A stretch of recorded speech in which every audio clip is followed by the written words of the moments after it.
So today I am presenting a national park called Yosemite. That's how you say it, not Yosemite. Yosemite National Park. And this is actually Jessica Wilson's presentation that I'm using today. So Yosemite National Park, oops, I forgot this part. It was set aside as a park, I'm assuming like a state park in 1864, but it became a national park in 1916. So it was early on, but not the 1800s like Yellowstone. Here's the first spot that you should see. This is where it's located. It's in California, but notice it is not inland. It's in the Sierra Nevada mountains. So when we were studying the California drought in 2015, this would have been almost absent of snowpack in the winter, which is unusual for it. And here's our first view. So this is a spot I believe called Tunnel View. And things that you can notice, you see right here, there's a waterfall. So why would that be, right? So this would be springtime or summertime because you're still getting the snow melt and it's running off to refill the reservoirs in the Pickle Valley. And then right here, this is a famous mountain climbing structure called El Capitan. When I visited Yosemite, it's a 4-day trek up this cliff face. People were camping on these cots that were screwed into the granite rock. And then this over here, I'll show you a better picture, is Half Dome. Notice too the letter of the alphabet you see. Okay, so here's a second view. That's some of that spring melt and runoff. And then this thing is called Half Dome. Now on view 1, you notice it way back there. This is a close-up.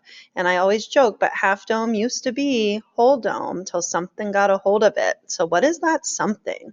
That makes us wonder how this landscape carved. And so Jess says it was created as a subduction zone, and it used to be an old volcano over 1 million years ago. So, but this would have been not so much a volcanic landscape as that's the source of the igneous rock. And so she says up here that the main rock is igneous granite, and then it was carved by a glacier. And so if we look back, you were probably thinking, oh, I see that giant U.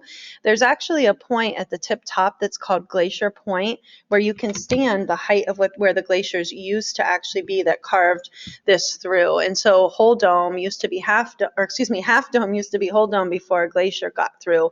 And Jess has even typed what we'll put here: the dominant force is foreshore glacial erosion. Her connection that she made is learning about the subduction zones with Japan, just because that's the way the granite formed, was that melted rock that cooled slowly underground. I think another good connection would be our stream table work when we learned about the U-shaped valleys. Now, her 3 attractions, this might be my favorite. This is a famous one called Horsetail Fall, and she actually has a video. Now, I know that that looks like lava, but check this out.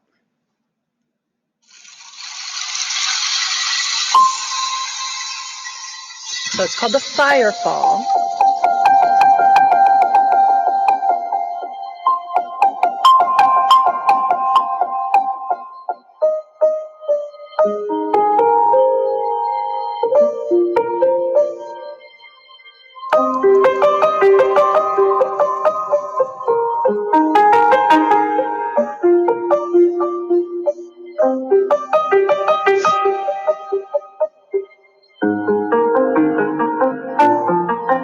So that is actually not water, or excuse me, not lava. That is just water.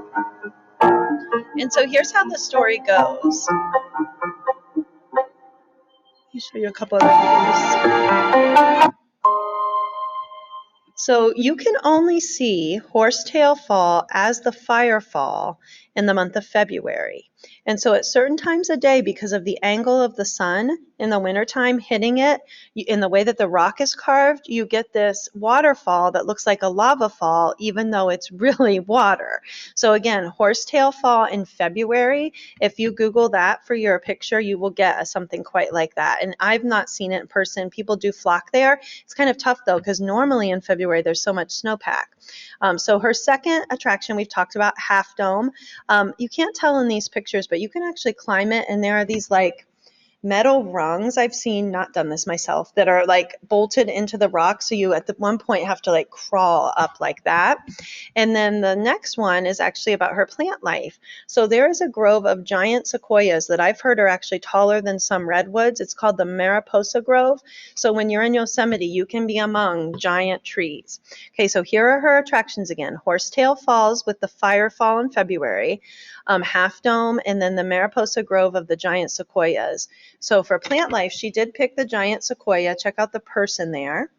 Also, she has the Alpine Lily, and this is a poppy. So you can see they should have lots of precipitation. Now, her animal life, Wilson's, phalarope, not sure, never heard of it. Jessica, tell us more. I've heard of these great horned owls and then black bears. We've seen them in lots of parks this year. Now, here's Jessica's current event. It has to do with her giant sequoias. 15 of the park's giant sequoias were actually knocked down by a windstorm in January of 2021. So this is a pretty recent one. And then this is Jess's personal reflection. Notice she says, I'd love to go see Horsetail Fall the next time I see Yosemite again. As I recall, Jess was a little kid. There are pictures of her there, but not a strong memory. And she thought the coolest part was to learn about the 15 sequoias falling down. For me personally, when I was at this park, this was the coolest thing for me. It was here. When you're standing up and thinking that's glaciers were filling all of this with ice. It's kind of crazy. Okay, so go ahead and pause me if you need to, but let's get typing. Okay, so on our presentation chart, that park is Yosemite. Our presenter is Jessica Wilson. I call her Jess, and it's in California, inland. And of course, we see this U-shaped valley. Our dominant force that shaped the landscape is for sure glacial erosion. And then things you might want to see or do, you do your ranking, but Horsetail Fall, which only looks like this in February, Half Dome, the giant grove of the Mariposa Grove, of giant sequoias. And you might put this, if you want to get a picture like this, if you do tunnel view Yosemite, that's what you'll get. I hope you enjoyed.